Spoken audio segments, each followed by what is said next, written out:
County School Board of Trustee meeting to order. Ms. Markowski, if you would please note that all members are present except for Kevin Paul. And if you all would please stand with me to say the pledge of allegiance. Pledge allegiance to the flag of the United States of America and to the republic for which it stands, one nation, under God, indivisible, with liberty and justice for all.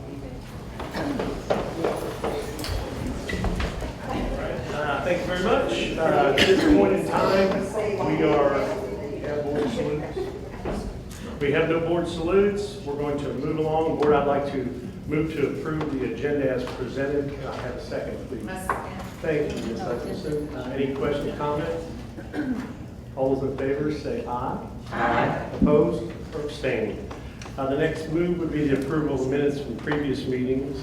Do I have a motion? I move that we accept the minutes from previous. Thank you, Ms. Perkins. Do we have a second? Second. Thank you, Ms. Fitzpatrick. Any questions or comments?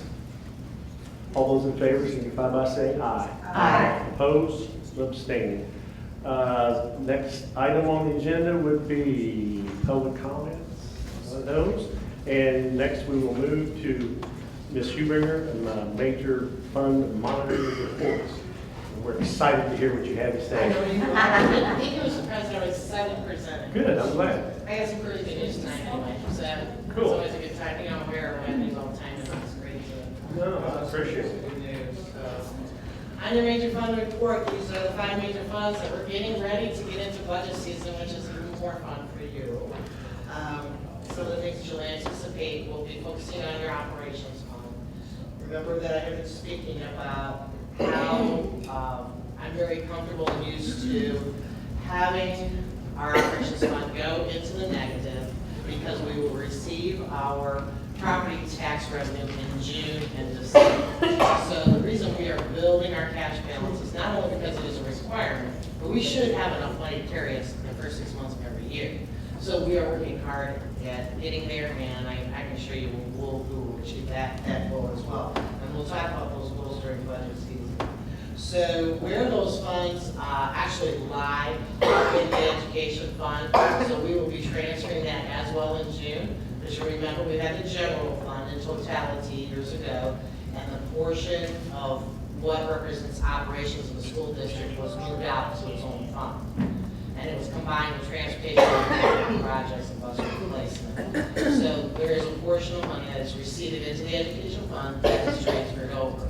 You approved that during the last budget season. In totality for the year, it's $9.5 million.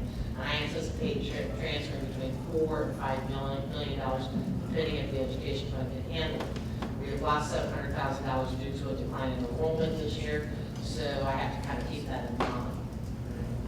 So additionally, you have your 2 debt services that will receive a property tax revenue into those funds in June, and we will subsequently be paying our large payments out for all of our debt. So those funds right there are sitting there waiting for the payments to be due. Your rainy day fund still sustains the same dollar figure. So, you know, whenever we need to use rainy day fund, it is because of something that we need to use immediately. We always try to reimburse that. So if we ever have to utilize rainy day money, we will come to the board to let you know we will have resolutions to reimburse that if we ever have to go into it. So, are there any questions? Because your operations fund, as of March, is $240,000 negative. That's not too bad, 3 months in. So at your next board meeting, because we're going to have 2 this month, we will show you what April is. And that is running near $1 million in the hole right now. And so at the end of April, so I don't want you to be shocked with that. And then we have May to live through, and then June is when we get those funds in. We have enough cash floating through these funds that can hold that fund up. Is this when we used to have to borrow the money? Yep. But you have enough money. We have to do that now. You want to do that, because that was one of your goals that you set, your financial summaries that we set together on our very first budget, was to get our cash balance in line, and to not have to do, in order to not do TAW, it would get to that goal. And our cash balance is getting in line to do that, meet that goal, but you know, we have a little bit further to go to meet the state requirements to get that 10%. I think we had tax anticipation warrants for many years. I can't remember a year without it. Right, so tax anticipation warrants should be utilized for just that. If you, there was a time in the state where all schools had to do it because when they did the adjustment for reassessment, those things, you know, were prolonged for a long time. And certain counties may get behind on tax billings, tax assessments. So if you know that the county, you know, communicates that with you and you know you're not going to get that influx of funds, then you should go ahead and borrow because you do not want to end your first 6 months in the hole. And in anticipation that those funds will come in. Those have to be paid off, tax anticipation warrants have to be paid off within 1 year. Yes. So you can't have that carry over. But it's in anticipation of getting those funds in. But there were many years ago that you kind of had to do that because of how those things were shifting around. Well, I think it went back to probably 12, 13 years ago when the property tax system changed through the Senate bill. I forget which one it was, but from what I remember, we did TAWs every year since that happened. Because that 1 year. I think it's been done every year since I've been on the board. This is my 10th year. Well, almost every school district in the state had to do it that Right. 1 year because payments were so late because of the change in Right. the taxing system. But we never stopped doing it. I'm glad we don't have to. Right. The other thing too is if you know that you have delinquent submissions, so maybe people would be asking for a deferral so that way they would then pay in December. So it can be, you know, that tricky time. But if we obtain that goal of the cash balance and that happens, it would have to be pretty substantial for us. Once you hit that 10% mark, that should carry you, again, then you would go in the hole in operations, and then with your normal tax plus the additional they should have paid in June comes in, that should make up for that. So we definitely monitor that, and I definitely keep my ear to the grindstone on that.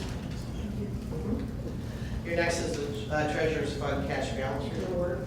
And the top 5 are on your monitoring report, but a couple of areas that I always try to point out to you. Let's talk about your 21 general obligation bond.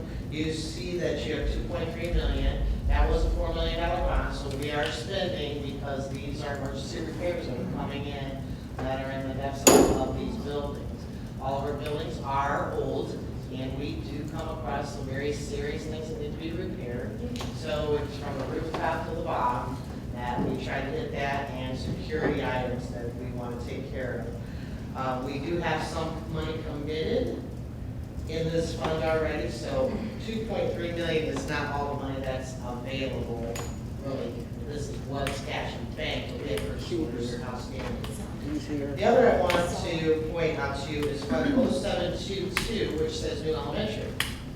So you see that there's a charge there, so we are incurring expenses for this process as we should, because it is a lengthy process. We've been through our capital planning, we've been through our meetings, we've been with our underwriters explaining to us about the bonding. So we do have some expenses, and what happens is when we close on this bond, right? So we just approved all the bond. Matt was here from Steve explaining to you. We sold the bonds last week, and then there's a closing, just like maybe borrowing a loan for a house and that kind of thing. That's going to be on the 24th. Once that transaction happens, then we do have passed a resolution that I can go and get us reimbursed. I just keep that separate so I know it's total expenses towards the project and recognize it like that. The other area that I want to point out to you is our food service. A lot of times since we had that kind of money in food service, so we're very, very proud of that team.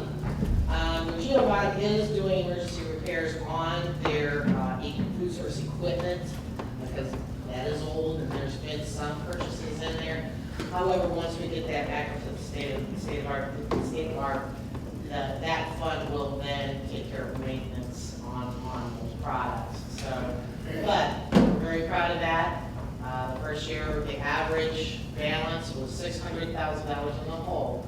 So whatever you see there plus 600,000 is the heavy lift that started with Natalie and now with Beverly. We have been able to recuperate that fund. Are there any questions on any other funds? You know that going through anything that's negative other than what I technically pointed out as either we're waiting for reimbursements or we charge there and know that we are going to transfer funds there. So if there's any questions at any time, please feel free to ask them. And finally, as far as your financial reporting, we will go through funds that are outstanding. Remember, this report is as of March 31st. And that very first about 2016, we made a commitment to get gators for each of our high schools. Those have arrived, so they arrived after March, so we get our invoices and we will be paying that. So that I'll be closing out. The others still have other commitments. Any minor repairs that come up due to construction or at those designated buildings, we are charging those charges there. For example, we had a breakage at Franklin Square on a pipe that a couple of winters ago that wasn't drained fully, so we're going to be charging about $260 for one for them to test the pump that was at the base of that to make sure that wasn't affected. So those are the kind of things laid around at Franklin Square. We definitely have plans to continue to enhance that building with the funds that are left over. And finally, the others, those projects are still in progress. So those monies are all committed. We will be doing our final punch list with transportation and make sure everything is handled there. And any funds left over there, if there's things that they really wanted that we had set aside that if we had funds left over, we would make sure that they're taken care of. We will be adding closing in May. You won't see the new elementary one until I come to you sometime in June with that information. Any questions? That was good, thank you very much. Thank you. Our math lessons. All right, next item would be the consent agenda. Board, do I have a motion for the approval of that? Mr. President, recommend that we approve the consent agenda. Thank you, Mr. Freeman. Do I have a second? Thank you, Ms. Perkins. Questions or comments? I have one, and if we get down into that a little bit, the teacher fellow program, Yeah. if you don't mind. I'd love to talk about that a little bit. One of the things we've faced, just like everybody else, labor shortages, whether it be pairs, bus drivers, cafeteria, whatever. One of the things we're trying to do to address that is over this past, really since the COVID pandemic started, we've probably had 20 to 25 para positions open each year for the last 2.5 years. And so one of the things that we're trying to do with these teacher fellows is go to our local universities like Ivy Tech, IUS, University of Louisville, Hanover, to see if we can find college students that are currently in the process of pursuing an education and want to be teachers or want to do something K-12 related, and see if they would be willing to come in and work for us as paras, 15 to 25 hours a week, get paid, $12 an hour, what our current paras make, so that we can try to find more support for our principals, for our teachers, for our students in the school. So this wouldn't be adding positions, this would be in lieu of some of those 20 to 25 positions that have remained open for the last 2.5 years. So it'll be a sort of an either or that the principal has to choose. If they find a college student that's willing to come in and work on it 15 to 25 hours a week, the school year for the school year, then they'll lose that full-time para position. So we're not adding positions, but we feel like we need to try this and see, number one, if we can find a way to get more support for our students and teachers in the schools with paras. But number two, hopefully build a pipeline with some of our universities in terms of getting these college students in our schools working, earning some money each week instead of, working in a restaurant or working part-time on the weekend somewhere else. If they really want to be in education, be a teacher, this really, sets up a pipeline for that. So we think it's definitely worth a try. If we can get 10, 12 college students to work in our schools 15 to 25 hours a week, that'll benefit not only them, but also us in the long term. Did you also say Habitat? Yes. Yep. And once, we will reach out to all of them to advertise these positions.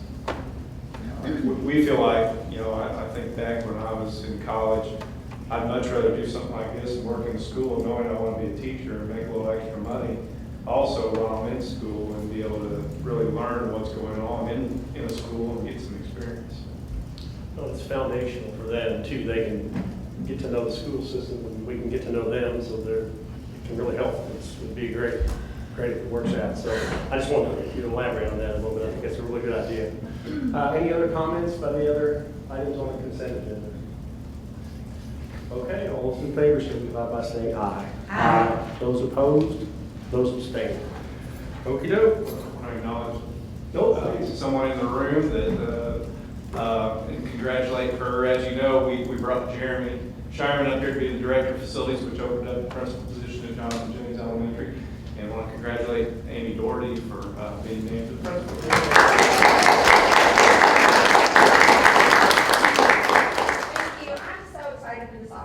Jonathan Jennings is such a great place to be. I've been lucky enough to be a fifth grade teacher there for about 16 years and then got to be principal intern at Jonathan Jennings underneath Jeremy for 2.5 years, which I feel like has put me in the best spot possible to be ready for this task, even though I don't know that you're ever really ready for it, but I'm excited for it and looking just forward to this opportunity. So thank you so much. Congratulations. Good for you. Thank you so much. Okey doke. And the next item would be gifts to buildings, and we say that for Fair Katrina. Would you mind? Absolutely. We had a lot of gifts. Looks like secondary schools, Trustees Middle, Jeff High, Chelsea High, and New Washington Middle High as well as elementary. North Clark Healthcare donated $5,000 to Chelsea Middle School Wrestling and $4,128 to New Washington Middle High Athletic Tennis, which is super exciting. Lots of teacher appreciation there, as Teacher Appreciation Month last month. And I would move that we accept these gifts to buildings in the sum of $13,938 Wow. and 36 and 83. Awesome. I'll second that. Thank you, Ms. Perkins. Any questions or comments? Okay, all those in favor signify by saying aye, please. Aye. Opposed and abstaining. Okey doke. Next item up will be the action items, the math textbook adoption. Good evening, Board. We have been working for over a year to prepare for this approval and purchase as of first thing tomorrow morning with our newly adopted math series, which, as you know, is very, very important to our global curriculum.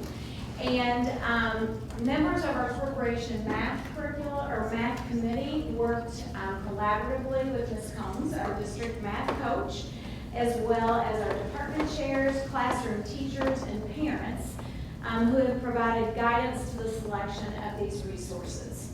A year ago, we thought, we really want to make certain that we are purchasing an optimal product for our students to increase our levels of student achievement.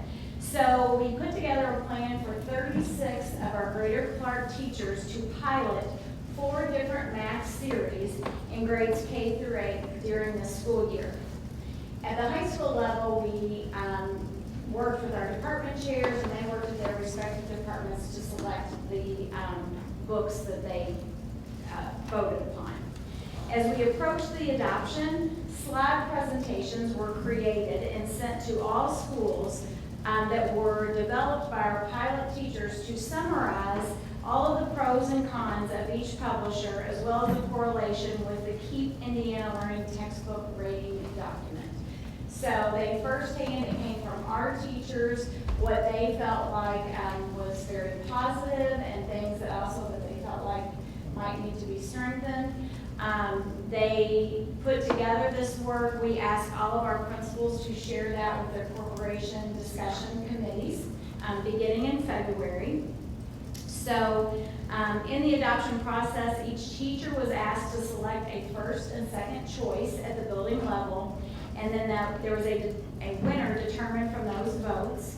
Then the corporation committee met and building votes were submitted. The series with the most votes won the adoption. The process was very transparent. In the end, we shared all scores across the district that all schools submitted, so that we could share with all the district stakeholders prior to our final announcement. So I am very happy to announce that we have various publishers that were selected for elementary, middle, and high school, and then our individual course offerings at the high school, which are all listed there for you. Our total expense is $1,250,000, or $250,742.49. I'm also very happy to announce that our CARES Act funding will cover $1,205,609.20 of this expense, and the remaining $45,133.29 will be paid from our textbook rental fund. So we are very excited. These come with lots of great electronic resources that will support our students in multiple tiers, so that they can be successful and we can ultimately increase our student achievement scores. Wow. Board, do I have a motion to approve the presented teacher research textbooks from various publishers? Did I say that correctly? No. I'm sure. Thank you. Do I have a second?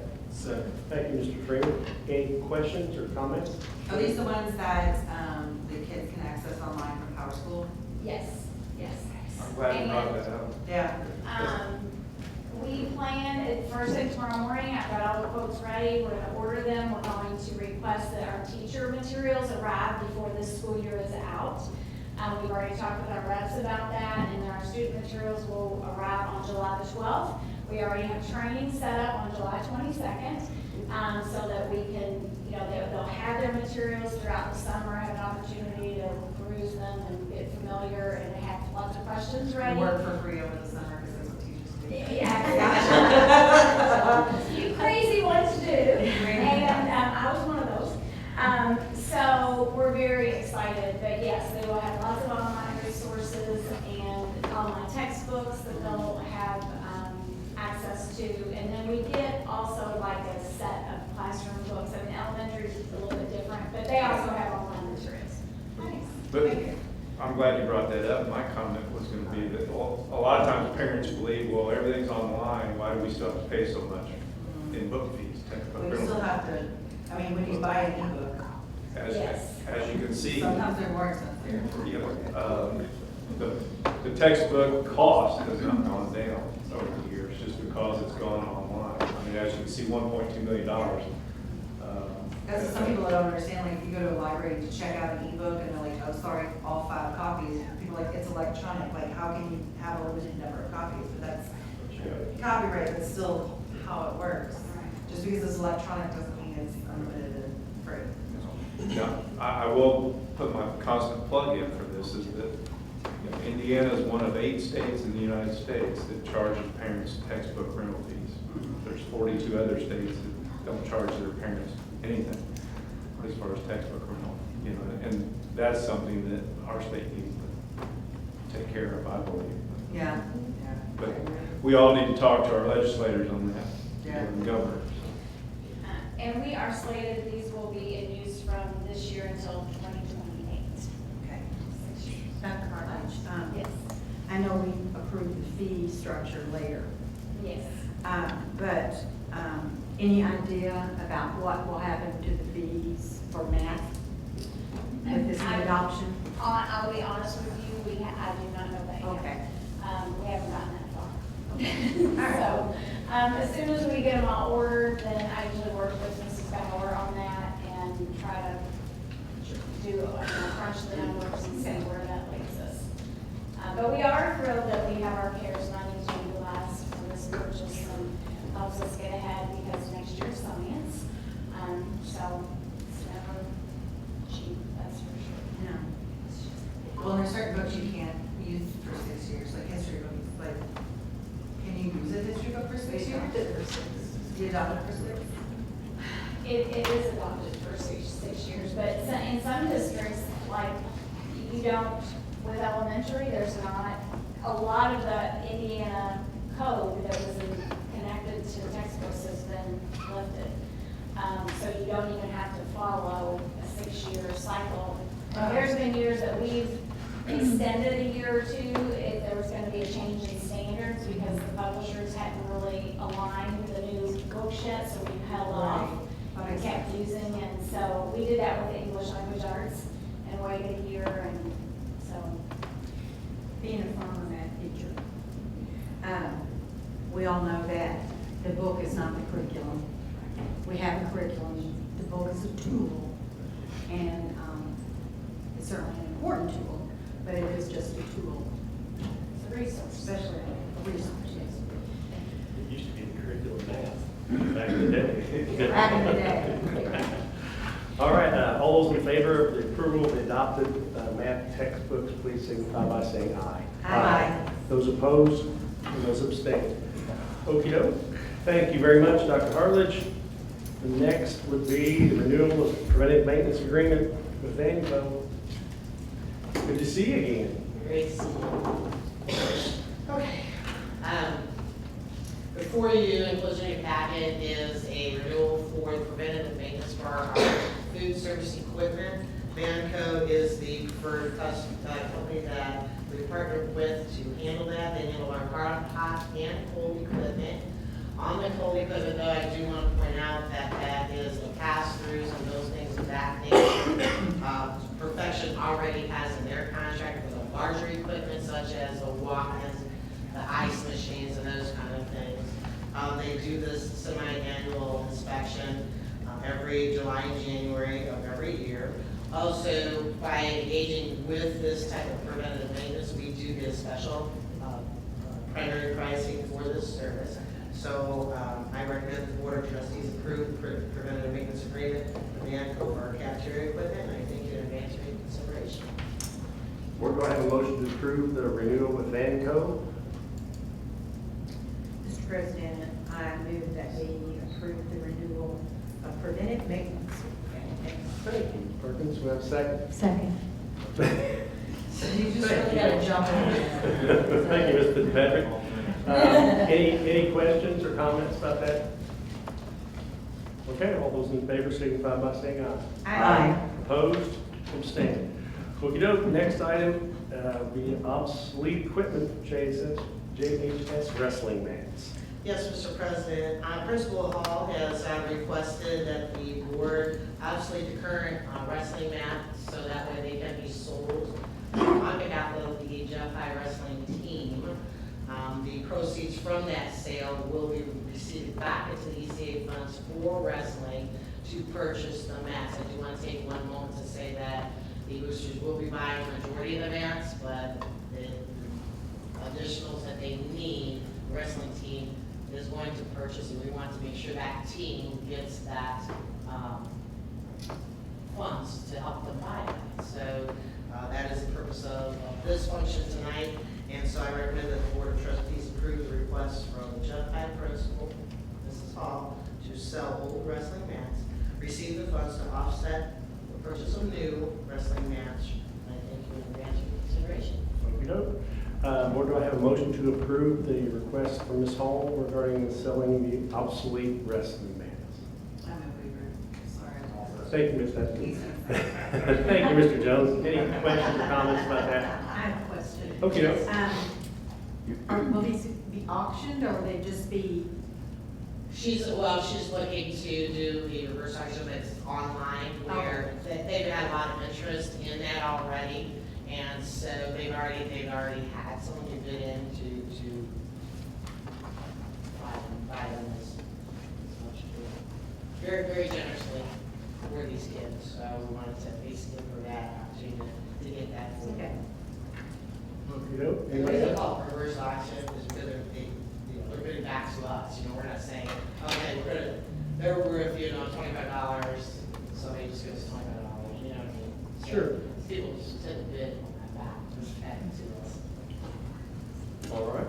Any other comments? All those in favor of approving the memo from Principal Hall requesting the permission to sell wrestling nets, signify by saying aye. Aye. Those opposed? Abstaining. Thank you. Thank you. We're rounding the corner here. Board comments. Mr. Jones, you good? Ms. Hutchinson? I'm good. Really? Just say something. So I just want to say I appreciate, I can't, I want to say I appreciate teachers and the appreciation last week, but there are not words that can say just how underappreciated they are, and no donuts or lunch or jeans today is going to make it for, for all of you. I appreciate that. That's, can't say enough. Exactly. Any comments from you, Mr. Freeman? No, just ditto. Yeah. Ms. Fitzpatrick? We've been there. Yeah, we have been there. We have Yeah. been there. How about you, Ms. Perkins? Well, we had an excellent activity the other night. Several of us were there, Champions of Children Foundation. And I think we've made a lot of money. I don't know how I'm much not yet. in the final amount yet, but it was a lot. Yeah, I Somewhere know. around 150,000. I was forced to bid on the mayor for a day again. Did you get it? I did. Okay. So now I'll have twice as much experience as the mayor as anyone else. Because I will be the mayor for 10 It's kind of scary. I know, isn't it? It kind of makes me want to run for mayor. Vice for mayor. 20. So. That's what my family said. But it was a great activity, and we're thankful that you spent your money. I didn't get anything, I was. There was so much cool stuff, but it was I was going through to make sure everything got a bid, and everything was very well bid on. It was great stuff.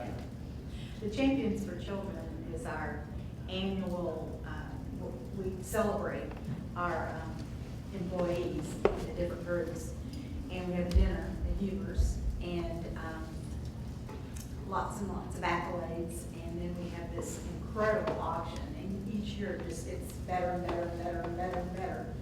So I think there was a, 5-day trip to Montana. Yeah. Wow. Yeah, from Franklin Square, a person there donated that, and just all kinds of wonderful things. Did you get yours? No? I didn't win. You didn't win either, see? Katie's the only one that won. That's because I throw a stupid amount of money. Thank you. Thank you very much. Our students appreciate it. You're welcome. That's right. And then this money from Champions for Children that helps No, you can't, sure. goes nearly all of it back to the teachers. They write grant requests for extra things in their classroom, projects that they wouldn't be able to do if they didn't get a grant. And it's really great what they can do with these grants. Yeah, very cool. Thank you. I appreciate you bringing that up. Congratulations, Ms. Doria. Happy to have you. I'm really excited for you, and I know you're excited to be there. So what a cool thing. Thank you so much. That's all I have to say. Well, I have a couple of things, or a few things, actually. First, I want to congratulate the board at the regional Indiana School Board Association meeting. Greater Clark School Board was nominated as a commendable level school board based on attending regional meetings and state meetings, and also regional and state conferences. So thank you for what you do, and congratulations to the school board. Thank you.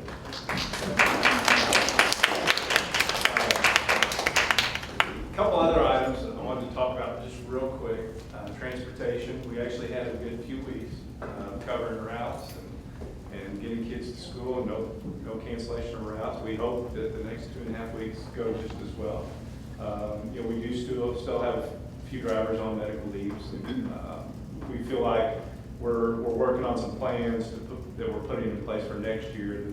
That, we'll have a bigger margin for error in terms of covering routes when a bus driver is either ill, calls in sick, or has a medical leave or something like that. But We also have a couple new drivers coming on board, and so we feel good about where we're headed next year in terms of being able to cover the routes and also take care of those routes even if somebody calls in sick or has a medical leave or something like that. So Daniel Borders is working really hard to make sure that we're very, very efficient with our routing, so that we make sure, obviously we don't want to overload buses, but we make sure we fill up our buses and we're efficient, and we make sure that we have the extra drivers to cover routes. Second item, just want to remind people, inflation also impacts us in terms of the school district, in terms of our facility projects, just like it does everybody else. I said this a couple weeks ago that, now basically what originally was going to be a $30 million project is now turned into a $39 million project because everything's going up 20-30%. And so as we go through these projects, in the 5-year facility plan, I don't want people to be in shock of some of the prices, but what we're seeing as we bid things out, as we talk to architects, as we talk to contractors, things are going up substantially.